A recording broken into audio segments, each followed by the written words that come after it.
శ్రీ సాయినాథాయ నమః. సాయి సచ్చరిత్ర 20వ అధ్యాయం. ఈశావ్యాసోపనిషత్తు సద్గురువే బోధించుటకు యోగ్యత, సమర్థత గలవారు, కాకా యొక్క పనిపిల్ల, విశిష్టమైన బోధనా విధానం. ఈ అధ్యాయంలో దాస్కన్కు కలిగిన ఒక సమస్యను కాకాసాహెబ్ ఇంటిలోని పనిపిల్ల ఎట్లు పరిష్కరించనో హేమాడ్ పంత్ చెప్పాను. మౌలికముగా సాయి నిరాకారుడు, భక్తుల కొరకు ఆకారం ధరించెను. ఈ మహాజగన్ నాటకమునందు మాయ అను నటి సాయంతో వారు నటుని పాత్ర ధరించిరి. సాయిని స్మరించి ధ్యానితుముగాక. షిరిడికి పోయి అచ్చట మధ్యాహ్న హారతి పిమ్మట జరుగు కార్యక్రమం జాగ్రత్తగా గమనింతుము. హారతి అయిన పిమ్మట సాయి మసీదు బయటకు వచ్చి గోడ పక్కన నిలిచి ప్రేమతో దయతో భక్తులకు ఊది ప్రసాదమును పంచిపెట్టుచుండిరి. భక్తులు కూడా సమానమైన ఉత్సాహంతో వారి సమక్షంలో నిలిచి వారి పాదములకు నమస్కరించి వారి వైపు చూచుచు ఊది ప్రసాదపు జల్లును అనుభవించుచుండిరి. బాబా భక్తుల చేతులలో పిడికిళ్లతో ఊదిపోయిచు వారి నుదుటిపై తమ చేతులతో ఊది బొట్టు పెట్టుచుండిరి. వారి హృదయమున భక్తుల ఏడ అమితమైన ప్రేమ. బాబా భక్తులని ఈ క్రింది విధముగా పలకరించుచుండిరి. అన్నా, మధ్యాహ్న భోజనమునకు పొమ్ము. బాబా, నీ బస్కు పో. బాపు, భోజనం చెయ్యి. ఈ విధముగా ప్రతి భక్తుని పలకరించి ఇంటికి సాగనంపుచుండిరి. ఇప్పటికీ ఇదంతయు ఊహించుకొనచో ఆ దృశ్యములను తిరిగి చూచినంత ఆనందం కలుగును. మనో ఫలకమున సాయిని నిలిపి వారి అపాద మస్తకమును ధ్యానించదము. వారి పాదములపై పడి సగౌరవముగా ప్రేమతో వినయముగా సాష్టాంగ నమస్కారం అనర్చుచు ఈ అధ్యాయం కథ చెప్పేదను. ఈశావాస్యోపనిషత్తు. ఒకప్పుడు దాసగను ఈశావాస్యోపనిషత్తుపై మరాఠీ భాషలో వాక్యం రాయటం మొదలెడాను. మొదట ఈ ఉపనిషత్తు గురించి క్లుప్తంగా చెప్పేదను. వేద సంహితలోని మంత్రములు కలదగుడిచే దీనిని మంత్రోపనిషత్తు అని కూడా అందురు. ఇందులో యజుర్వేదంలోని 40వ అధ్యాయముకు వాజసనేయ సంహిత ఉండుడిచే దీనిని వాజసనేయ సంహితోపనిషత్తు అని కూడా పేరు. వైదిక సంహితలుండుడిచే దీనిని ఇతర ఉపనిషత్తుల కన్నా శ్రేష్టమని భావించెదరు. దీనికి ఒక ఉదాహరణ ఉపనిషత్తులన్నింటిలో పెద్దదగు బృహదారణ్యకోపనిషత్తు ఈ ఈశావాస్యోపనిషత్తుపై వ్యాఖ్య అని పండితులకు సాత్వలేకర్ గారు భావించున్నారు. ప్రొఫెసర్ రానడే గారు ఇట్లా అంటున్నారు. ఈశావాస్యోపనిషత్తు మిక్కిలి చిన్నదైనప్పటికీ దానిలో అంతర్దృష్టి కలిగించే అనేక అంశాలు ఉన్నాయి. 18 శ్లోకాలలో ఆత్మ గురించి విలువైన అపురూపమగు వర్ణన, అనేక ఆకర్షణలకు దుఃఖములకు తట్టుకుని స్థైర్యము గల ఆదర్శము, యోగేశ్వరుని వర్ణన ఇందులో ఉన్నాయి. తరువాతి కాలమున సూత్రీకరించబడిన కర్మయోగ సిద్ధాంతముల ప్రతిబింబమే ఈ ఉపనిషత్తు. తుదకు జ్ఞానమునకు కర్మలకు సమన్వయముగా ఉన్న సంగతులు చెప్పబడినవి. జ్ఞాన మార్గమును కర్మయోగమును సమన్వయం చేసి చెప్పుట ఈ ఉపనిషత్తులోని సారాంశం. ఇంకొక చోట వారిట్లనిరి. ఈశావాస్యోపనిషత్తులోని కవిత్వము, నీతి, నిగూఢత్వము వేదాంతముల మిశ్రమము. పై వర్ణనను బట్టి ఉపనిషత్తు మరాఠీ భాషలోకి అనువాదం చేయటం ఎంత కష్టమో ఊహించవచ్చు. దాస్గను దీనిని మరాఠీ ఓవి చందములో రాశాను. దానిలోని సారాంశం గ్రహించలేకుండాచే తాను రాసిన దానితో తృప్తి పడలేదు. అతడు కొందరు పండితులను అడిగాను, వారితో చర్చించాను. కానీ వారు సరైన సమాధానం ఇయ్యకుండిరి. కావున దాస్గను కొంతవరకు వికలమనస్కుడైన. సద్గురువే బోధించుటకు యోగ్యత గలవారు. ఈ ఉపనిషత్తు వేదముల యొక్క సారాంశము. ఇది ఆత్మ సాక్షాత్కారమునకు సంబంధించిన శాస్త్రము. ఇది జనన మరణములనే బంధములను తెగ్గొట్టే ఆయుధము లేదా కత్తి. ఇది మనకు మోక్షమును ప్రసాదించును. కనుక ఎవరైతే ఆత్మ సాక్షాత్కారము పొంది ఉన్నారో అట్టివారి ఉపనిషత్తులోని అసలు సంగతులు చెప్పగలరని అతడు భావించెను. ఎవరునూ దీనికి తగిన సమాధానం ఇవ్వనప్పుడు దాస్గను సాయిబాబా సలహా పొంద నిశ్చయించుకొనెను. అవకాశం దొరకగానే షిరిడీకి పోయి సాయిబాబాను దర్శించి వారి పాదములకు నమస్కరించి ఈశావాస్యోపనిషత్తును అర్థం చేసుకున్నటలో తన కష్టములు చెప్పి సరైన అర్థమును బోధింపుడని వేడుకొనెను. సాయిబాబా ఆశీర్వదించి ఇట్లనెను, తొందరపడవద్దు. ఈ విషయంలో ఎట్టి కష్టము లేదు. తిరుగు ప్రయాణంలో విలేపార్లేలోని కాకాసాహెబ్ దీక్షిత్ పనిపిల్ల నీ సందేహమును తీర్చును.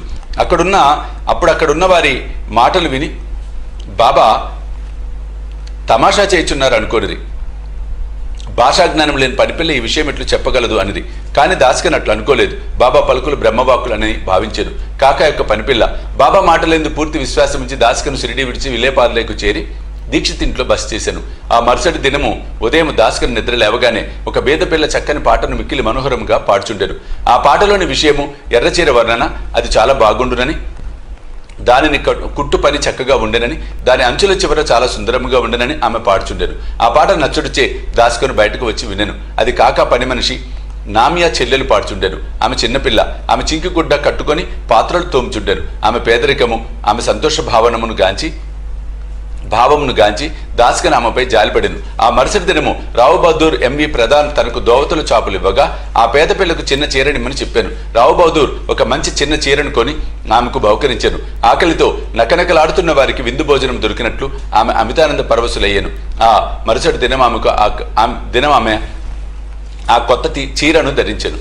అమితోత్సాహంతో తక్కిన పిల్లలతో కలిసి గిర్రను తిరుగుచూ నాట్యం చేశాను. అందరికంటే తానే బాగుగా ఆడి పాడాను. మరుసటి దినం చీరను పెట్టెలో దాచుకుని మామూలు చింకి బట్ట కట్టుకుని పనిచేయటకు వచ్చాను. కానీ ఆమె ఆనందముకు లోటు లేదు. ఇదంతయు చూసి దాస్కను జాలిభావము మెచ్చుకోలుగా మారెను. పిల్ల నిరుపేద కాబట్టి చింకి గుడ్డలు కట్టుకొనేను.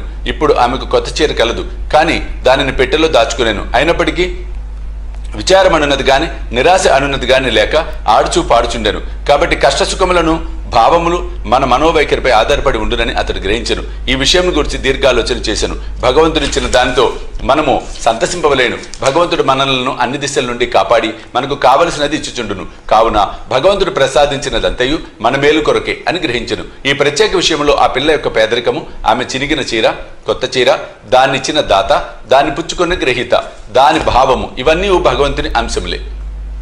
దానభావము ఇవన్నీ భగవంతుని అంశములే. భగవంతుడు ఈ అన్నిటి అందు వ్యాపించి ఉన్నాడు. ఇతర దాస్కను ఉపనిషత్తులలోని నీతి అనగా ఉన్నదానితో సంతృష్టి చెందుట ఏది మనకు సంభవించుచున్నదో అది అంతయు భగవంతుని ఆజ్ఞచే జరుగుతున్నదనియు తుదకది మనకు మేలు కొరకే అని గ్రహించును. విశిష్టమైన బోధనా విధానం పైకి అదను బట్టి బాబా మార్గము మిక్కిలి విశిష్టమైనదనియు అపూర్వమైనదనియు పాఠకులు గ్రహించే ఉందురు.